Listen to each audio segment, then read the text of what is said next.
Hello అండి, welcome to Dolly's kitchen.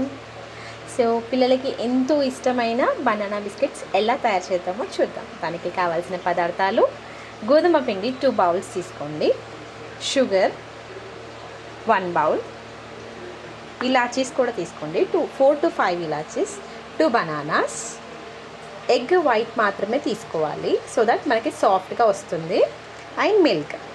So ముందుగా sugar powder చేసుకుందాము. దాంట్లోనే బనానా కూడా వేసుకొని ఎగ్ వైట్ కూడా చేసుకొని మిక్సీలో వేసి సాఫ్ట్గా చేయండి. షుగర్ పౌడర్ వేస్తున్నాను అలాంగ్ విత్ ద ఇలాచీస్. ఇలా షుగర్ పౌడర్ చేసుకున్నాక బనానాను వేసేసేయండి. 2 బనానాస్ తీసుకుంటున్నాను నేను. సో బాగా రైప్డ్ బనానా తీసుకుంటే, పండిన బనానా తీసుకుంటే సో దట్ మీకు సాఫ్ట్నెస్ బాగుంటుంది, స్వీట్నెస్ కూడా బాగుంటుంది. సో ఇప్పుడు కొంచెం ఎగ్ వైట్ మాత్రమే, ఎల్లో పడకుండా వైట్ మాత్రమే వేసుకోండి. ఎల్లో వేస్తే స్మెల్ చాలా వస్తుంది, సో పిల్లలు తినడానికి ఇష్టపడరు. ఈ వైట్ అనేది మనం ఓన్లీ సాఫ్ట్నెస్ కోసం మాత్రమే వేస్తున్నామండి. అండ్ ఎగ్ విత్ బనానా తిన్నా పిల్లలకి చాలా హెల్దీ. రెడ్గా చూడండి మిక్సీ పట్టాను. సో మీకు ఇలా అనేది వస్తుంది. దీన్ని గోధుమ పిండిలో కావాల్సినంత వేసుకొని కలుపుతూ ఉండండి.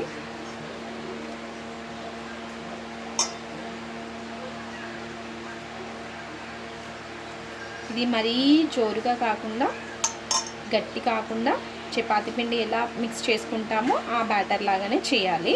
సో దట్ మనం కట్ చేసుకున్నప్పుడు ఫ్రీగా ఉంటుంది, చేతికి అంటకుండా ఉంటుంది. చూడండి నేను తీసుకున్న వరకు క్వాంటిటీస్ అన్నీ దీంట్లో వేసి మిక్స్ చేశాను. సో మనకి బ్యాటర్ అనేది ఇలా వస్తుంది. దీనికి ఒక 2 టేబుల్ స్పూన్స్ నెయ్యిని వేసుకోండి సో దట్ సాఫ్ట్నెస్ ఇస్తుంది. మీరు తీసుకున్న క్వాంటిటీలో ఏమైనా బ్యాటర్ అనేది లూజ్ అవుతే కొంచెం గోధుమ పిండిని యాడ్ చేసుకోండి. మీకు ముందుగా వీడియో చేసినప్పుడు మిల్క్ని చూపించాను. ఇఫ్ అది టైట్నెస్ ఎక్కువ అయిపోయింది, గట్టి పడింది, పిండి చేయడానికి రావట్లేదు అంటే వాటర్ అస్సలు కలపకూడదు, ఓన్లీ మిల్క్ యూస్ చేయాలి. సో చూడండి ఇలా అయిపోయింది. దీన్ని ఒక 5 minutes ఇలా వదిలేయండి.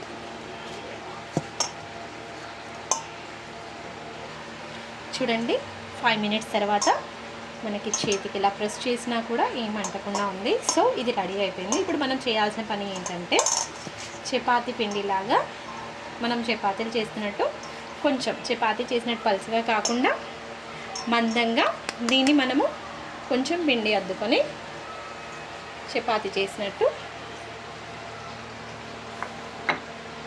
చేద్దాం.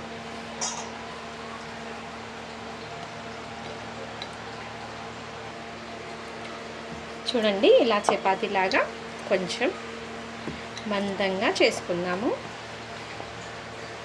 ఎక్కువ పిండి అనేది చల్లకండి, సో దట్ టేస్ట్ అనేది కొంచెం స్వీట్నెస్ తగ్గిపోతుంది. సో చూడండి ఈ మందం ఉండాలి మనకి. కనపడే చూసుకుంటాము. నెక్స్ట్ మనము ఇది చేసుకున్నాక నైఫ్తో కానీ మీ ఇంట్లో కట్టర్ లాంటిది ఏమైనా ఉన్నా సరే ఇలా కట్ చేసుకోండి.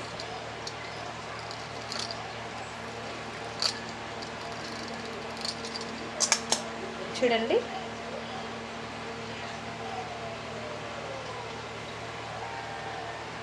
ఇలా వచ్చింది.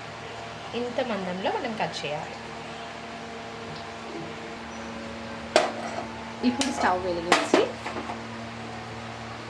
మనకు తగినంత ఆయిల్, సో ఫ్రై చేయడానికి, డీప్ ఫ్రై చేయడానికి ఆయిల్ని తీసుకోండి. ఈ ఆయిల్ వేడెక్కాక మనం ఏదైతే కట్ చేసుకున్నామో ఆ పీసెస్ని దీంట్లో ఫ్రై చేయాలి. నూనె అనేది వేడెక్కిందండి. సో మనము కట్ చేసి పెట్టుకున్నాం కదా పీసెస్, అవి దీంట్లో వేస్తున్నాను నేను. సో ఈ ప్రాసెస్ అంతా స్లిమ్లోనే చేయండి సో దట్ మీకు లోపల అనేది మంచిగా బాయిల్డ్ అవుతుంది.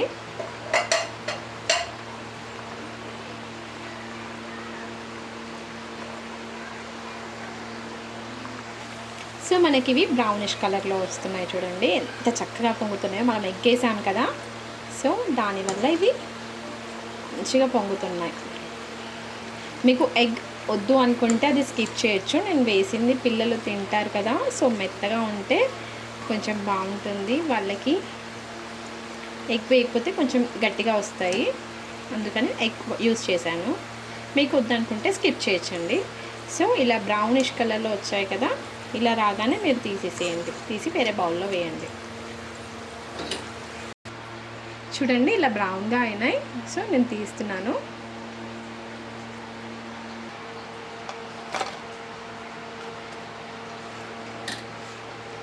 చూడండి అందరికీ, చిన్న పిల్లలకి ముఖ్యంగా ఎంతో నచ్చే బనానా బిస్కెట్స్ రెడీ అయినాయండి. ఒక్కసారి ఇంట్లో ట్రై చేసి నాకు కామెంట్ చేయండి. Thank you for watching. Please subscribe to my channel. Please like and share. Thank you.